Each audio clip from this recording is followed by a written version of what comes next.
नमस्कार दोस्तों। दोस्तों आज जिस स्टॉक की चर्चा करने वाला हूँ वो आपका नाम उस स्टॉक का नाम आपकी स्क्रीन में दिख रहा होगा। स्टॉक का नाम है दोस्तों वारी एनर्जी टेक्नोलॉजीज लिमिटेड। और अब इस स्टॉक के ऊपर चर्चा इसलिए करनी ज़रूरी है क्योंकि देखिए वारी रिन्यूएबल के ऊपर क्वेश्चन तो बहुत समय से आ रहे थे। बट अब जैसा कि आपको पता है कुछ दिन पहले ही 2-3 दिन पहले ही कंपनी ने अपने क्वार्टर 3 के नंबर पेश किए हैं। और नंबर पेश करने के बाद जो रिटेल निवेशक है स्पेशली वो जो ऊपरी स्तर में बहुत ज़्यादा फंसा हुआ है। और वो जो पिछले एक बीच में ना आप देखिए मैं आपको थोड़ी देर में दिखाऊंगा एक स्पाइक आया था इसमें। वहां पर भी कई जो आप कह सकते हैं रिटेल निवेशक एंट्री शायद किए होंगे। तो पिछले 4-5 दिनों में ना बहुत बहुत ज़्यादा क्वेरीज आ रही थी। तो इस वीडियो में चर्चा ये करेंगे। सबसे पहली चीज़ वारी रिन्यूएबल किस प्रकार की फ्लक्चुएशन दिखा रहा है। फिर बात करेंगे क्यों ये स्टॉक सिर्फ महंगा नहीं है, बहुत महंगा एक स्टॉक है। और क्वार्टर 3 के नंबर जितने ज़्यादा बुरे बताए जा रहे हैं, मतलब कई जगह मैं ये पढ़ रहा था कि बहुत ही बुरे हैं। मुझे पर्सनली बहुत ज़्यादा बुरे नहीं लगे, लेकिन इसके बावजूद क्या वो चीज़ें हैं जो वारी रिन्यूएबल में आपको ध्यान में रखी हैं। प्लीज़ वीडियो को अंत तक ज़रूर देखिएगा। बहुत लंबी वीडियो नहीं है, बहुत शॉर्ट और क्रिस्प में करने की कोशिश करूंगा। बट दोस्तों इस प्रकार के वीडियो पाने के लिए प्लीज़ चैनल को ज़रूर सब्सक्राइब करें। वीडियो अच्छी लगती है वो लाइक ज़रूर कीजिएगा दोस्तों। आप ऐसा करते हैं चैनल की ग्रोथ होती है, बहुत मोटिवेशन मिलता है। और किसी अन्य स्टॉक में चर्चा करानी हो तो कमेंट बॉक्स में ज़रूर बताइएगा। तो अब चर्चा करते हैं वारी रिन्यूएबल टेक्नोलॉजीज की। देखिए पिछले 5 दिनों आप देखेंगे ना तो एक स्पाइक आपको दिखेगा 950 का सपोर्ट लेते हुए स्टॉक ने आप देखें तो सिर्फ 2 दिन के अंदर 30%, जी हाँ, ऑलमोस्ट 30% के आसपास का आपको यहाँ पे जंप दिखाया। और ये जंप वापस से आया और फिर आप देखेंगे 16 के बाद आप देखेंगे तो ये रहा 2 दिन के अंदर अंदर स्टॉक ने वापस से 15% की गिरावट दिखाई। तो इस प्रकार की जो ह्यूज फ्लक्चुएशन है आखिर ऐसा क्यों चल रहा है। और आने वाले समय में वारी रिन्यूएबल टेक्नोलॉजी लिमिटेड जो कि आप कह सकते हैं स्पेशली जो रिटेल है, रिटेल निवेशकों का बहुत ज़्यादा एक प्यारा स्टॉक रहा है, उनको इस स्टॉक में कैसे करना चाहिए, इन तमाम चीज़ों में चर्चा करेंगे। देखिए सबसे पहले आप समझिए क्वार्टर 3 के नंबर्स आए। नंबर देखिए खराब नहीं थे, लेकिन मैं हमेशा एक बार कहता हूँ जब आपका स्टॉक की जो वैल्यूएशन है ना वो एक इस लेवल में पहुंच जाए कि स्टॉक में जब तक कोई अनप्रेसिडेंटेड शानदार नंबर नहीं आते तब तक स्टॉक नहीं चल सकता। और आप देखें भले ही स्टॉक का अगर मैं आपको दिखाऊं पिछले एक साल में जो 52 वीक हाई रहा आप देखें लगभग 3000 के आसपास रहा है। और प्रिसाइज देखेंगे तो 3037 रहा है। आप देखें वहां से स्टॉक ऑलमोस्ट आपको ये देखिए 65% 65% की गिरावट दिखा चुका है। और अब ये जो स्टॉक है सपोर्ट कहां लेते दिखाई दे रहा है। देखिए एक चीज समझ जाइए, स्टॉक सबसे पहला जो साइकोलॉजिकल सपोर्ट रहेगा, ठीक है, वो क्या रहेगा 1000 रुपीज। और उसके बाद जो पिछला जहां से एक शानदार ये जंप दिखा है वो है 950 रुपए। तो शॉर्ट टर्म में तो एक चीज ध्यान में रखिए, ये जो 2 लेवल हैं ये आपको ध्यान में रखना है। अगर ये टूटेगा तो उसके बाद फर्दर आपको एक वीकनेस देखने को मिलेगी, लेकिन वो तब का तब देखेंगे। अभी ये जानना है कि क्यों हमारी रिन्यूएबल एनर्जी जो है एक परेशानी का सबब है। आप देखें यहाँ पे ऑलमोस्ट 11,000 करोड़ की कंपनी की मार्केट कैप हो गई है, ठीक है। आप यहाँ देखेंगे स्टॉक की पी 58.2 की है, इंडस्ट्री की पी ऑलमोस्ट सेम है दोस्तों 58.2। बुक वैल्यू देखिए 30.7, यानी प्राइस टू बुक वैल्यू भी अगर आप देखेंगे ना तो ये कितनी ज़्यादा है ये आपको देखने से लग रहा होगा। कह सकते हैं आप मोर देन 30 टाइम्स, जी हाँ, मोर देन 30 टाइम्स। और जब आप इतने महंगे वैल्यूएशन में ट्रेड करते हो ना अपने आप में वो एक प्रॉब्लमेटिक होता है, ठीक है। देखिए एक तो चीज़ फैसिनेटिंग मार्केट में भी ये है कि आप कोई भी कंपनी के पीछे टेक्नोलॉजी या रिन्यूएबल लगा दीजिए, उसको जो आप कह सकते हैं मार्केट वैल्यू उससे कहीं ज़्यादा वैल्यूएशन तो मिलेगा ही मिलेगा। और कंपनी खराब नहीं है, मैं बार बार ये वर्ड यूज़ कर रहा हूँ क्योंकि देखिए आरओसी आरओई आप देखें बहुत शानदार है, लेकिन आपकी वैल्यूएशन बहुत एक्सपेंसिव हो गई है। इसके साथ ही साथ हमेशा हमको ये देखना है कि ये जो हाइप क्रिएट है, क्या जो बड़े फंड हाउस हैं, जो क्या बड़े इन्वेस्टर्स हैं बहुत बड़े बड़े, क्या वो इसमें इन्वेस्टेड हैं, वो भी देखेंगे। अच्छा कई लोगों को जिनको ये नहीं समझ में आता कि वारी टेक्नोलॉजी जो है वो सुनने में तो लग रहा है रिन्यूएबल एनर्जी करते हैं, रिन्यूएबल एनर्जी में काम करती है, बट एग्जैक्टली कैसे? तो देखिए 1999 में कंपनी बनी, ठीक है। ये किस बिजनेस में है? Generation of power through renewable energy sources. इसके साथ ऑल्सो ये क्या प्रोवाइड करती है?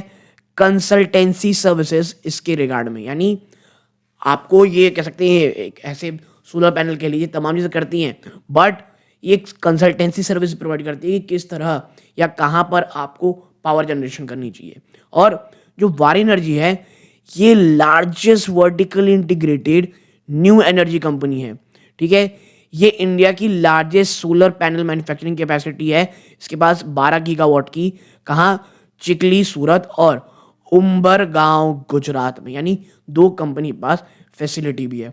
अब देखिए ये सुनने में लग ही रहा होगा कि वारिनी ग्रुप का ये आप कह सकते सब्सिडरी है, ठीक है। ये चीज़ें हैं। आगे अगर आप देखेंगे यहाँ पे तो देखिए डेट तो ना के बराबर है, एक सबसे ज़्यादा पॉजिटिव चीज़, इसीलिए बार बार मैं कह रहा हूँ कंपनी में खराबी नहीं है। प्रमोटर की होल्डिंग बहुत शानदार है, कोई प्लेज परसेंटेज नहीं है, 2 रुपये की फेस वैल्यू का स्टॉक है, ठीक है। आप देखें यहाँ पे 18% के आसपास की ऑपरेटिंग प्रॉफिट मार्जिन भी चल रही है।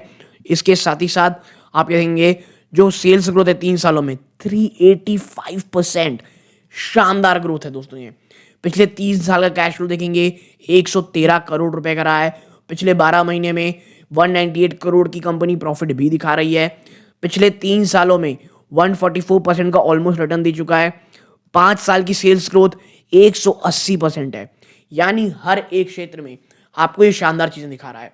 और इससे साथ एक चीज और कंफर्म होती है, वारी रिन्यूएबल टेक्नोलॉजीज कभी भी आपको एक डर्ट चीप वैल्यूएशन में नहीं मिलेगी।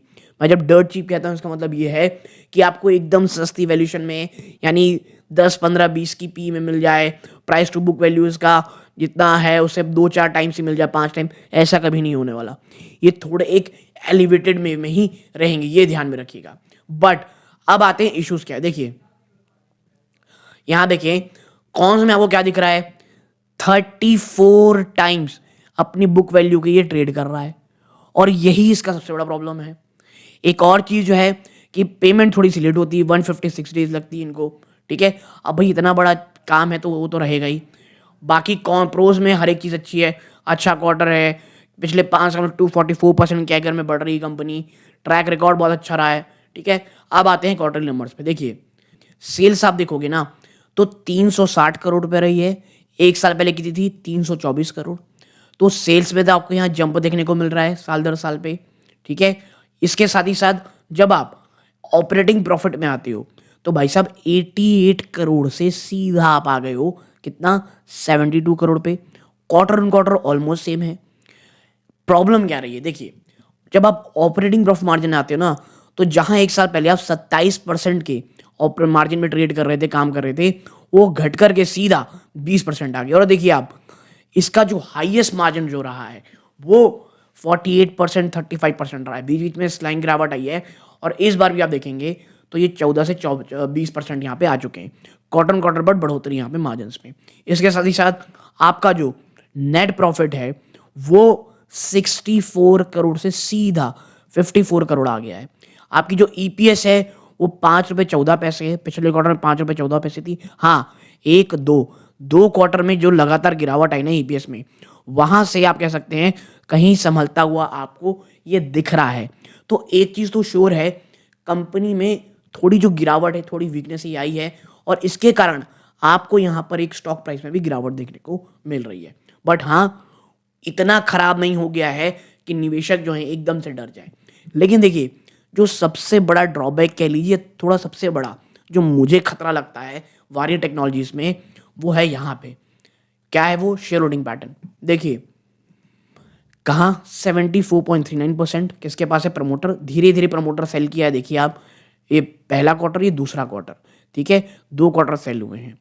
इसके साथ ही साथ आप देखेंगे FIIs DIIs को, देखिए कोई भी नहीं है जिसके पास 1% से, देखिए यहाँ पे नहीं दिख रहा, इसका मतलब ये नहीं कोई फंड हाउस में खरीदा नहीं होगा, मतलब ये है 1% से नीचे की होल्डिंग आपको यहाँ पर देखने को मिल रही होगी, ओके। और जब आप पब्लिक देखते हो ना तो आप पाएंगे कि पब्लिक की होल्डिंग इसमें है काफ़ी ज़्यादा। और जब तक ये पब्लिक होल्डिंग यहाँ और यहाँ नहीं जाती ना, तब तक कोई भी बहुत बड़ी रैली होगी, ये थोड़ी-सी मुश्किल चीज़ है।